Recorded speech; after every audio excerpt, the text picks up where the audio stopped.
존경하고 사랑하는 우리 구독자 여러분 반갑습니다. 여러분의 천만 라디오 친해자입니다. 어느새 화요일 또 아침이 다가왔어요. 좀 어두컴컴한데 그래도 여러분들과 이렇게 하루를 시작하는 것에 대해서 기분 좋게 생각하고 밝은 얼굴로 한번 또 달려보도록 하겠습니다. 날이 추워도 찬회장을 막을 수는 없어요. 뭐 비가 오든지 뭐 태풍이 불든지 간에 지진이 나도 방송을 합니다.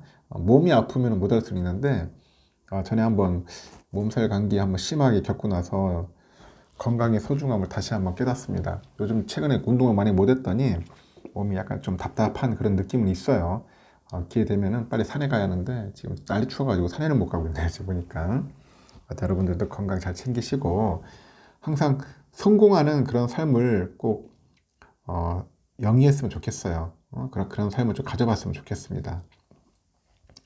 근데 성공이라는 거에 대해서 한번 여러분들께 이야기를 드리고 싶은데 이 공감이 될지 모르겠어요.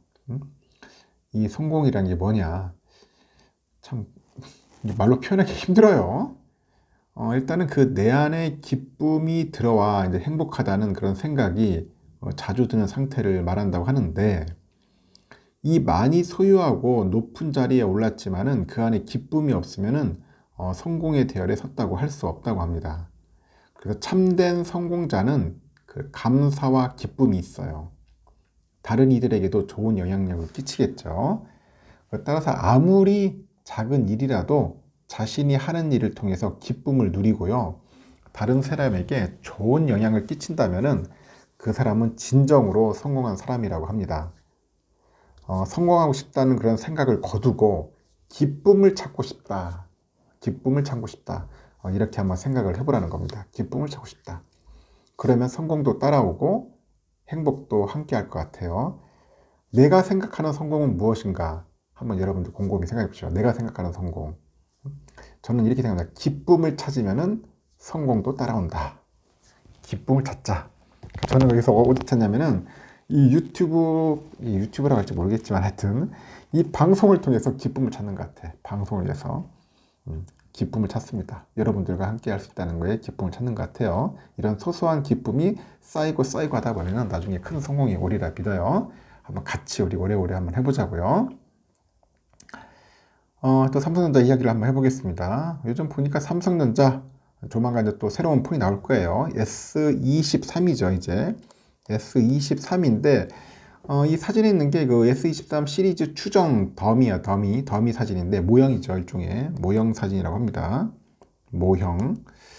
이런 사진들이 지금 돌아다니고 있어요. 근데 삼성전자 최고 야심작이 실물이 이렇게 생겼냐? 하면서 물어볼 수도 있는데, 좀 뭐 달라진 게 없어요. 일단은 삼성의 그 내년 상반기 플래그십이죠. 스마트폰 갤럭시 S23 시리즈. 이거의 실물을 짐작해야 하는 이런 모형이 유출이 됐다고 합니다. 기본 모델부터 최상위 모델까지 모두 갤럭시 S22 울트라와 흡사한 생김새네요. 흡사한. 제 거랑 비슷하네. 천혜장도 S22 울트라인데 언뜻 보기에는 LG전자 비운의 스마트폰으로 불리는 그 물방울폰 뭐 그렇게 비스무리해요. LG 윙을 연상케 해서 관심이 더욱 집중이 된다. 그런 이야기가 있습니다. 어깨 따르니까 최근에 IT 팁스터가 이제 슬래시 리크스라고 하네요. 슬래시 리크스. 이름도 특이하네. 하여튼 자신의 그 소셜 네트워크 서비스에다 삼성전자 갤럭시 23 시리즈로 추정되는 제품의 더미 사진을 유출을 한 겁니다. 유출을 했고요. 해당 사진을 살펴보면은 삼성전자는 갤럭시 S22 시리즈의 하위 라인업에 적용되던 컨투어 컷 디자인을 버린 것으로 현재 보이네요. 대신에 갤럭시 S22 울트라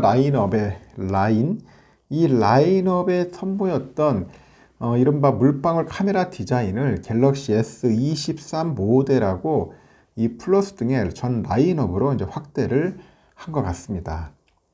한 것 같고요. 그럼에도 이제 최상위 모델하고 이 하위 모델 간의 이제 디자인 급나누기 전략은 완전히 폐기하지 않은 것 같아요. 최상위 모델 그 모서리는 상대적으로 약간 각진 디자인, 기본 및 플러스 모델에 약간 둥근 모서리를 적용해가지고 차별화를 둔 것 같습니다. 일각에서는 후면 패널 소재 등에서도 차이를 줄 가능성을 제기를 하는 것 같아요.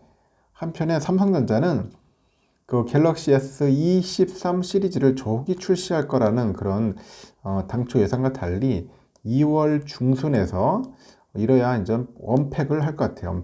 언팩 행사를 할 것 같다.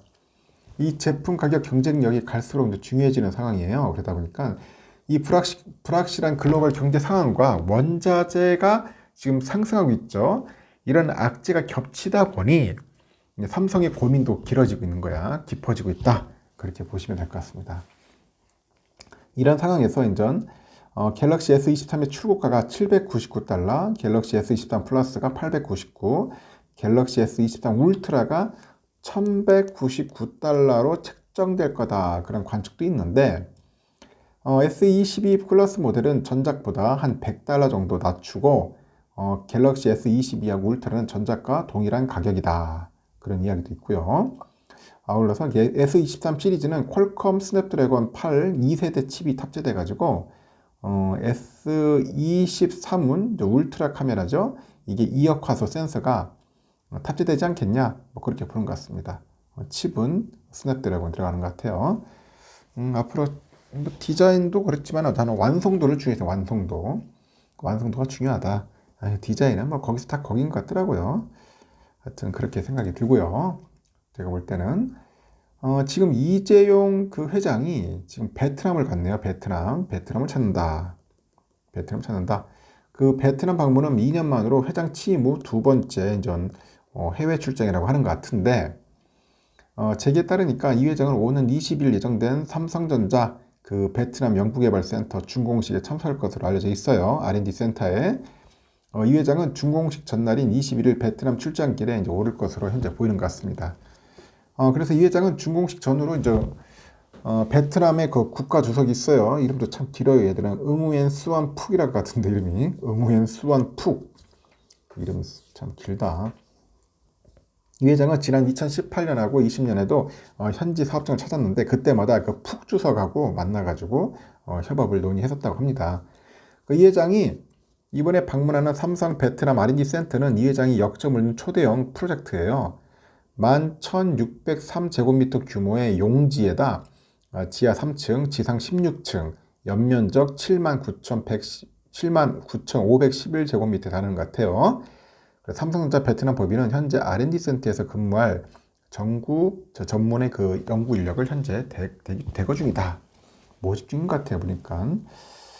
하여튼 엄청난 큰 R&D 센터를 만들려고 하는 것 같아요. 이제 베트남이 낫지. 제가 볼 때는 베트남이 나은 것 같아. 삼성보다는 중국보다는 베트남 쪽으로 이전 진출을 해가지고 동남아 시장 한번 잡아봅시다.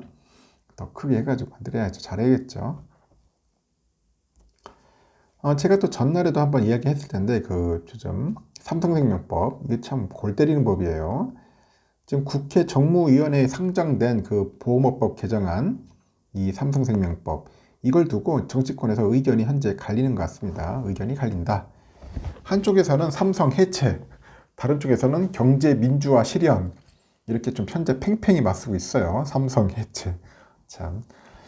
21대 국회에서 그 상정된 보험업법 개정안은 그 보험사의 총 자산의 3%까지 계열사 이 주식을 원가로 보유할 수 있는 현행 규제를 이제 시가로 원가에서 시가야 이제 시가로 변경하는 것이 이제 주요 골자라고 보면 됩니다. 이 권성동 국민의힘 의원이 19일 페이스북을 통해서 삼성생명법은 삼성 해체법이다 이렇게 강력 주장을 하는 것 같아요. 그 권 의원은 현재 삼성생명은 삼성전자 주식 5억 815만 주를 보유하고 있다고 합니다. 그래서 19일 기준으로 약 30조 3천억 원에 달하는 규모인데 이 개정안이 통과되면은 이 중에 23조 원을 이상 매각을 해야 돼.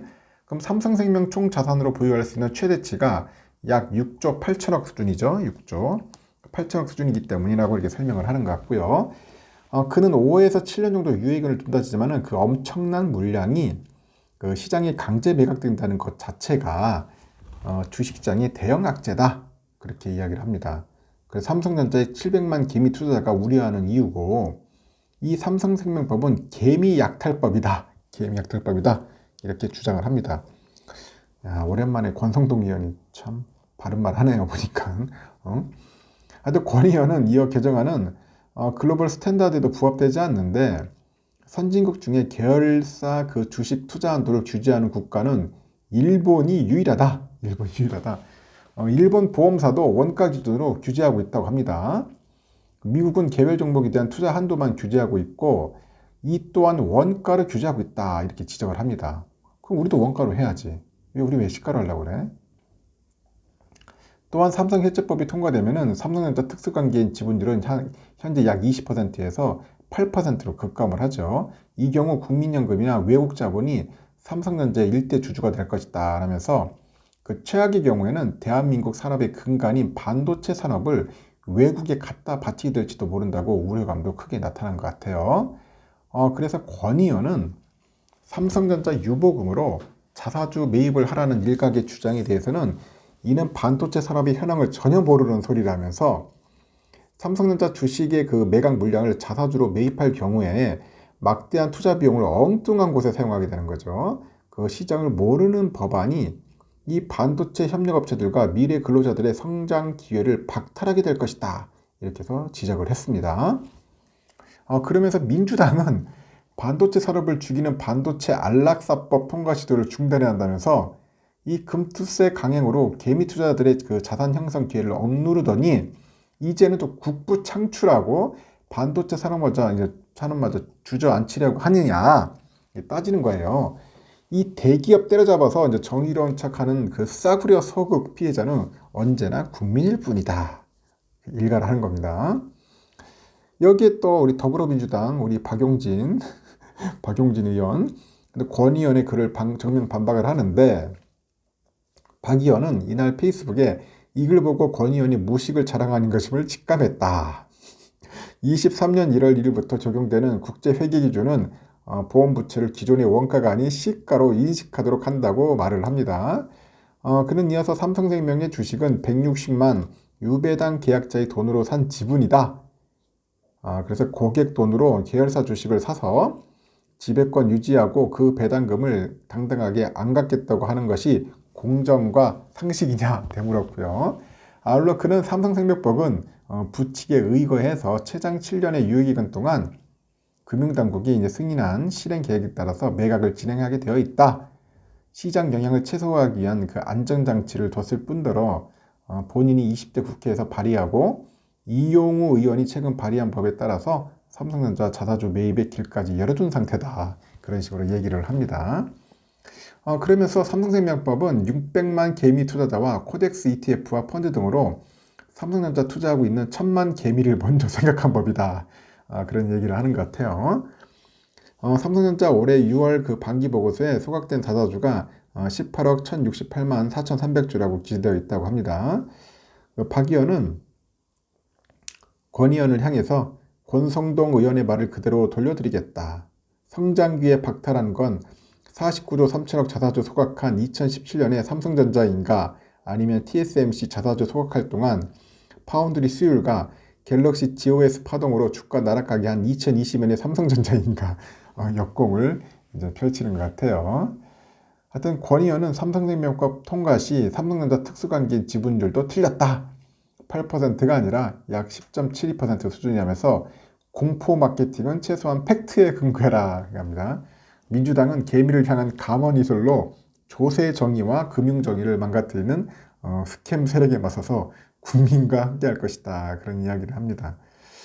야, 나 참 재밌네요. 보니까 박용진 씨도 상당히 재밌는 사람이에요.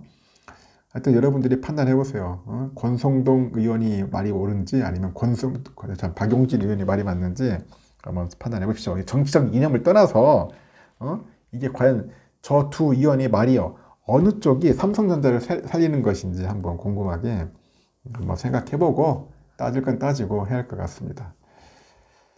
그리고 요즘 보니까 삼성전자의 그 친환경 냉난방 시스템이죠. 그 히트펌프 EHS 이게 뭐 에코 히팅 시스템이라는 것 같아요. 에코 히팅 시스템. 하여튼 이 시스템이 유럽 시장에서 높은 성장세를 현재 기록을 하고 있다고 합니다. 삼성은 그 19일이죠. 19일 올해 1월에서 11월 유럽 EHS 매출이 지난해 같은 기간과 비교했을 때 2배 이상 성장했다는 것 같아요. 한 118% 정도 성장했다. 그 EHS는 그 에어컨의 실내기에서 냉매와 물이 열 교환돼 가지고 열 에너지를 만들어서요. 바닥 난방과 온수까지 가능하게 하는 에어컨 시스템이라고 합니다. 그 기존 연료를 쓰는 보일러 대비 효율이 높고요. 발생하는 이산화탄소가 적다고 합니다. 그래서 특히 EHS는 유럽에 최근 에너지난이 닥치잖아요. 유럽 난리죠. 그 상대적으로 저렴한 난방비하고 친환경 에너지를 찾는 소비자들 사이에서 기존 보일러의 대체제로 주목을 받고 있어요. 현재 독일과 프랑스에서는 신규 유통 확보를 통해서 매출이 각각 30배, 10배 이렇게 증가한 거예요. 30배, 10배씩만. 삼성은 올해 9월 높은 에너지 효율을 갖춘 신제품 EHS 모노 HT quiet 하여튼 이런 제품을 출시했다고 합니다. 이 제품은 이 사진 속에 있는 제품 같아요. 보니까 하여튼 이 제품은 4단계 저소음 모드를 탑재를 한 것 같아. 탑재를 했고 고효율 냉매의 그 분사 방식인 터보 플래시 인젝션 기술이 적용돼서 아주 날씨가 추운 날에도 안정적인 난방 그리고 온수를 사용할 수 있다고 하는 것 같아요. 그래서 삼성 EHS 제품은 에너지 효율과 성능 등을 측정을 해가지고 EHS 제품 품질을 보증하는 유럽의 히트펌프 키마크하고 유럽 냉동 공조 산업협회 성능 인증인 유로벤트를 획득을 했어요. 또한 그 삼성 EHS하고 태양광 패널, 에너지 저장 장치 등을 결합하면은 넷 제로 홈 구현도 가능하다. 그 스마트 싱스 에너지 서비스를 기반으로 해가지고 태양광 패널을 통해서 신재생 에너지로 해서 난방과 온수를 이용하고요. 잉여 전력은 에너지 저장 장치에 저장을 해가지고 필요시에 에너지를 사용할 수 있는 거겠죠. 아주 효율이 좋은 그런 난방 시스템인 것 같습니다. 그리고 요즘 삼성전자가 또 내년 초에 선보인 그 플래그십 스마트폰 갤럭시 S23 시리즈부터 이제 문자 메시지, 스팸 신고 기능을 강화할 것 같아요. 스팸 신고. 기존의 갤럭시 폰에서는 문자 메시지 맨 아래에 있어 찾기 힘들었는데 이제 스팸 신고 기능을 가장 상단에 띄는 거야. 상단에 탁 띄워 이게 탁 띄워가지고 이용자 인터페이스를 개편하는 게 골자인 것 같습니다. 삼성전자는 향후 보이스피싱 신고 기능도 추가할 방침이다. 아주 좋아요. 그래서 과학기술정보통신부는 올 봄께 삼성전자에게 갤럭시 폰 문자 메시지를 확인하는 과정에서 스팸으로 신고 기능을 확인하기가 너무 어렵다. 이용자들이 편하게 신고 기능을 할 수 있도록 개선해달라 요청을 했어요. 그 삼성은 올 상반기부터 이를 반영한 이용자 인터페이스 개선을 검토해왔고 내년 초에는 개편된 UI가 적용될 것으로 전해지는데 현재로서는 내년 2월께 선보일 차기 플래그십 폰 갤럭시 S23부터 적용이 유력해 보이는 것 같아요. 그래서 스팸은 그 보이스피싱의 그 미끼 역할을 하는 만큼 선제 대응이 중요한 겁니다. 그렇기 때문에 올 초 삼성이 요청했는데 정통부에서 과거 수동적이었던 그런 삼성이 아주 매우 적극적으로 개선 의지를 보였고 현재 작업 중이라고 합니다. 수개월이 걸리는 작업인데 내년 초면 스팸 신고 기능이 매우 직관적으로 이제 변해가지고 이제 갤럭시 폰을 사용할 수 있을 것 같아요. 현재 갤럭시 폰에서 스팸 신고를 하려면은 해당 문자 메시지를 길게 누르야 돼. 길게 누르고 오른쪽에 나오는 항목 중에 가장 아래에 있는 스팸으로 신고를 터치를 해야 합니다. 항목에는 상위 7개 기능만 나열되어 있는데 스팸으로 신고 기능은 가장 마지막인 10번째 위치에 있어서 별도로 내려보지 않으면 찾아보기 힘들다. 그런 거죠. 왜 그렇게 힘들게 했을까? 삼성전자. 하여튼 삼성은 이번에 스팸으로 신고 기능을 문자 메시지 가장 상단에 배치할 계획을 했죠. 이 경우에 이제 사용자들은 스팸으로 의심되는 메시지를 즉시 이제 국내 관련 기관에 객관적으로 신고하는 거예요. 직관적으로 신고를 하게 되는 겁니다. 경쟁 제품 아이폰의 경우는 스팸 메시지 제조사 애플에만 접수되고 기관으로 신고되는 것은 없어서 사실상 신고 기능이 없어. 애플은. 삼성은 1단계로 스팸 신고 기능을 개편하는 것을 완료하면은 2단계는 보이스피싱 이제 신고 기능을 스마트폰에 띄우는 방안을 추진할 것 같고 이렇게 스팸 신고 기능 개편과 달리 이 보이스피싱 신고 기능은 경찰청 등과 연계되어야 하는 만큼 시일이 꽤 걸릴 전망이라고 합니다. 이에 대해서 삼성은 관련 사안에 대해서 확인해 줄 수는 없다 이렇게 언급을 했고요. 이 같은 통신 분야 보안 강화 행보는 주무부처 정통부죠. 과기정통부하고 국내 대표 기업 삼성전자 간 협업으로 이뤄져서 눈길을 모으는 것 같아요. 최근에 그 보이스피싱 방지 대책을 내놓으면서 통신 분야 보안 강화에 나서고 있는 우리 과기정통부랑 그 요청에 따라서 스마트폰 제조사 삼성전자가 화답한 결과예요. 민관 모두 국내 이용자들의 그 보안 강화에 공감대를 갖고 있으니까 적극적으로 움직여야겠죠. 실제 그 정통부도 최근에도 그 가족 사칭 보이스피싱 예방을 위해서 삼성전자 등 주요 제조들과 협력을 해서 전화번호 일부만이라도 일치하면은 발신자를 가족으로 오인할 수 있는 문제를 개선하는 것 같아요. 또한 내년 3월부터 그 인터넷 발송 문자 사업자별로 식별 코드를 넣어가지고 최초 불법 문자 발송지를 신속히 확인하는 방안도 이제 시작하는 것 같습니다. 향후에 이제 외산폰을 대상으로도 이 같은 스팸이나 보이스피싱 신고 기능 개편을 추진할 계획이다. 삼성 역시 또한 자체 생태계 구축을 위해서 UI를 통한 보안 강화에 더 신경을 쓰는 것 같아요. 자체 소프트웨어 플랫폼 원 UI5 업데이트로 사용자 데이터 공유 범위 제한을 확대하는 등 개인정보 보호 기능에 주력하고 있고 이용자 중심의 생태계나 편의 확대를 위해서 그렇게 좀 추진하는 것 같습니다. 갤럭시 23부터는 이제 스팸 신고 체계가 직관적으로 바뀐다면은 이용자 입장에선 더 자주 쉽게 신고를 할 수 있어서 아주 긍정적인 면이 예상되는 것 같아요. 일단 스마트폰이 생활의 중심으로 자리 잡았지 않습니까? 요즘 폰 없으면 상당히 불안하다더라고. 옆에 밥 먹을 때도 잘 때도 옆에 스마트폰이 있어야지. 없으면 굉장히 불안하대요. 그만큼 생활의 중심이야. 중심. 하여튼 참 그렇습니다. 벌써 그렇게 됐어요. 하여튼 편의를 위한 장치는 좀 신경을 써야 할 것 같습니다. 삼성이 잘하고 있습니다. 이런 분야 참고하십시오. 삼성전자 소식은 여기까지 하겠습니다. 여러분 오늘도 활기차고 재미있고 즐거운 하루가 되었으면 좋겠습니다. 마지막으로 기쁨이 가득했으면 좋겠어요.